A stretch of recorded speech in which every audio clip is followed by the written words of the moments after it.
वफ़ा में अब ये हुनर इख्तियार करना है, वो सच कहे ना कहे एतबार करना है।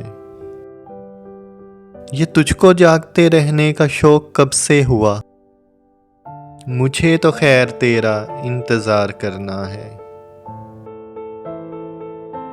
वो मुस्कुरा के वसवसों में डाल गया, ख्याल था कि उसे शर्मसार करना है। तेरे फिराक में दिन किस तरह कटें अपने, कि शुक्ल शब तो सितारे शुमार करना है। खुदा खैर ये कोई ज़िद है कि शौक़ है मोहसिन, खुद अपनी जान के दुश्मन से प्यार करना है।